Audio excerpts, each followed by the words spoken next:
Vous êtes peut-être à la recherche d'un travail payant sur Internet parce que vous manquez d'argent, parce que vous avez du mal à boucler vos fins de mois ou que vous avez du mal à pouvoir vous faire plaisir ou éventuellement acheter une voiture parce que vous avez besoin d'en changer. Vous voulez donc avoir un travail sur Internet qui vous permette de gagner de l'argent, soit pour un complément de revenu, soit carrément pour changer de style de vie. Parce que c'est vrai que par les temps qui courent, ça peut être aussi intéressant d'avoir une activité supplémentaire ou une activité différente ou une activité plus rentable. Donc vous vous êtes posé la question. Alors je comprends que ce soit difficile. Parmi toutes les informations que vous trouvez sur Internet, vous avez peut-être des difficultés à trouver le travail qui va vous convenir, le travail qui soit suffisamment payant, le travail qui vous permette d'exercer cette activité-là, ce travail-là, à domicile, de chez vous. Il y a énormément d'informations, il y a énormément de moyens, il y a tout un tas de choses qui vous est proposé sur Internet. Mais vous avez beaucoup de mal à faire le tri, vous avez beaucoup de mal à trouver la bonne direction qui va vous permettre d'avoir un travail payant sur Internet. Alors je vais vous indiquer 3 approches. Ça va vous permettre déjà de faire un tri par rapport aux différentes propositions que vous pouvez trouver sur Internet, différentes possibilités que vous avez pour pouvoir trouver un travail payant. Et ça vous aidera justement à cibler le type de travail que vous souhaitez et à creuser plus en avant dans l'approche que vous aurez décidé de choisir. Alors tout d'abord, la première approche que vous pourriez avoir, c'est uniquement vous concentrer sur du télétravail. Le télétravail, c'est vraiment un emploi en tant que salarié qui va vous permettre d'exercer votre activité, vos tâches, d'avoir un poste à la maison de votre domicile. Vous avez donc un statut de salarié, vous êtes rattaché donc à une entreprise et vous exercez votre activité à la maison, à domicile. Donc vous pourriez avoir un mode de fonctionnement avec 35 heures par semaine, ou plus, ou moins. Il y a énormément de possibilités dans le télétravail, mais ça reste un emploi de salarié avec ses avantages et ses inconvénients. Vous pourriez par exemple avoir les avantages des jours de congé, avoir la flexibilité de vos horaires de travail par exemple, mais pour autant vous avez aussi les contraintes qui sont que vous devez effectuer vos heures, voire vous pourriez être obligé d'en référer chaque jour à votre supérieur, donc ça aussi c'est une contrainte qui est pas forcément très agréable. Il y a des gens qui ont beaucoup de mal à être chapeautés comme ça et à être suivis au quotidien par leur supérieur, mais ça dans les détails, ce sera à vous de voir une fois que vous serez lancé, ce qui vous convient et ce qui ne vous convient pas. Parce que tant que vous n'avez pas fait de télétravail, vous êtes incapable de savoir si déjà, 1, ça vous correspond, et 2, si dans ce mode de fonctionnement-là, du moins dans cette approche-là, si c'est vraiment quelque chose qui vous va. Il se peut que ça ne vous convienne absolument pas. Alors pour trouver des offres d'emploi en télétravail, il suffit de les chercher sur Internet, mais vous pouvez aussi proposer, si vous avez déjà un poste, à votre employeur de passer votre poste en télétravail. Parlez-lui des avantages que ça lui procurerait, des économies qu'il pourrait faire, de façon à rendre votre proposition attractive. Il aura plus d'intérêt à vous laisser travailler à la maison.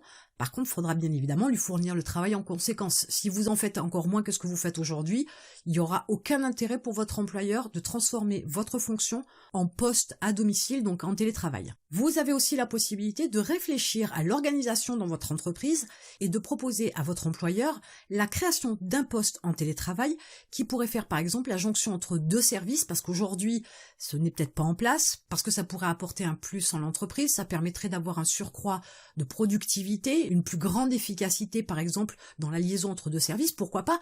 Donc réfléchissez à la possibilité de créer un poste en télétravail qui n'existe pas encore dans l'entreprise, mais qui vous permettrait de travailler de votre domicile, et bien évidemment qui arrange votre employeur, parce que lui, s'il n'y a pas d'avantage, il n'a pas d'intérêt, il préfère entre guillemets vous avoir sous la main pour pouvoir un petit peu vous fliquer, vous surveiller. Donc là c'est pour le télétravail avec un statut de salarié. La deuxième approche que vous pouvez avoir, c'est de créer une activité dans un domaine et dont votre cible serait l'entreprise. Vous serez en B2B, en business to business. L'idée, c'est que quand vous avez ce genre d'activité-là, que vous êtes en B2B, comme vous avez affaire à des professionnels, vous allez leur proposer, par exemple, de l'accueil téléphonique tous les lundis, parce que le lundi, c'est un jour où la secrétaire, elle doit prendre son jour de congé ou son jour de RTT, ou elle travaille pas, puisqu'elle a temps partiel, par exemple. Vous pourriez donc lui proposer de prendre le relais le lundi. Mais il se pourrait qu'il soit très intéressé, 1, par votre proposition, 2, par vos services, puisque une fois que vous serez en place, peut-être qu'il vous trouvera très efficace, et c'est à ce moment-là qu'il peut être intéressant de pouvoir lui proposer de vous prendre en télétravail à temps plein,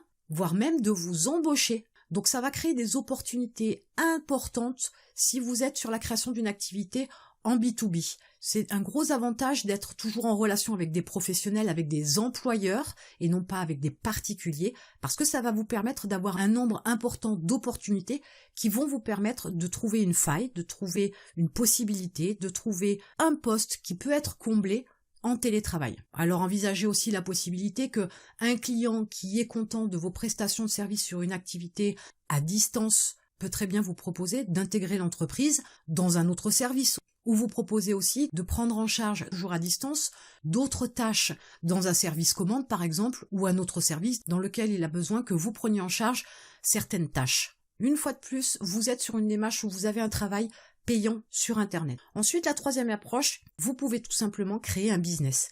Ne restez pas sur une approche de petits salaires, de petits revenus avec une activité ou un télétravail, mais plutôt sur la recherche de revenus beaucoup plus conséquents qui vont vous permettre de travailler où vous voulez, avec plus de souplesse, puisque de toute façon, vous êtes le maître à bord, c'est votre business, votre entreprise, votre activité. Vous allez être sur une autre démarche, puisque vous allez donc chercher une idée pour pouvoir monter votre activité, votre entreprise, et ensuite la développer. L'approche est complètement différente, mais pour autant, ça peut vous permettre d'avoir un travail payant sur Internet.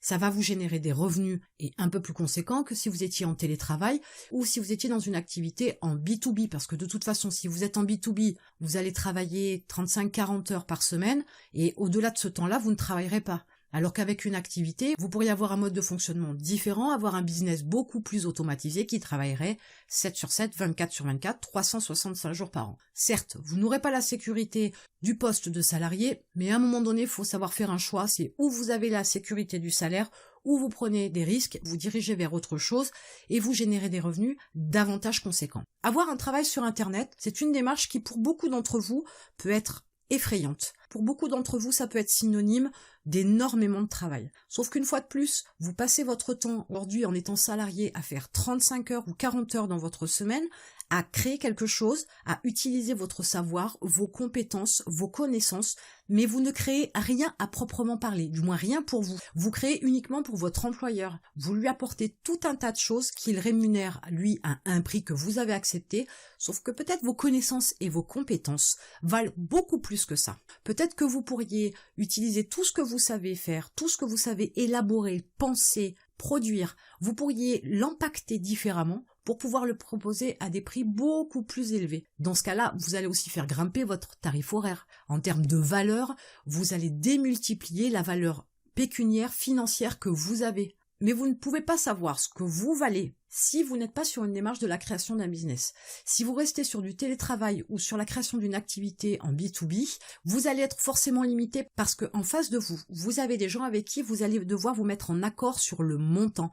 Alors que quand vous créez un business, vous allez définir un prix que vous voulez être payé, un prix que vous décidez. Si vous décidez que votre produit vaut 100 euros, il en vaut 100. Alors il y a des gens qui voudront payer ce montant-là, d'autres non. Mais si vous décidez que votre produit, votre service, vos connaissances impactées dans une formation par exemple, valent 3000 euros, il y aura toujours des gens pour acheter 3000 euros. Et il y aura toujours des gens qui ne voudront pas mettre ce montant-là. Mais là, c'est aussi une question d'emballage, c'est une question de compétences et de connaissances. C'est pas le sujet d'aujourd'hui. Mais voilà comment vous pouvez aussi déterminer une autre valeur par rapport à ce que vous savez, par rapport à ce que vous êtes. Vous pouvez avoir un travail payant sur Internet, mais dès l'instant où vous êtes sur une démarche, où vous avez quelqu'un en face de vous et où il y a un accord commercial, un contrat de travail, vous ne pouvez pas non plus mettre le montant que vous voulez. Donc vous allez être forcément limité en temps et vous êtes plus sur une démarche où, une fois de plus, vous vendez votre temps beaucoup plus que votre savoir. Pour avoir un travail payant sur Internet, donc vous avez bien 3 approches: le télétravail, la création d'une activité en B2B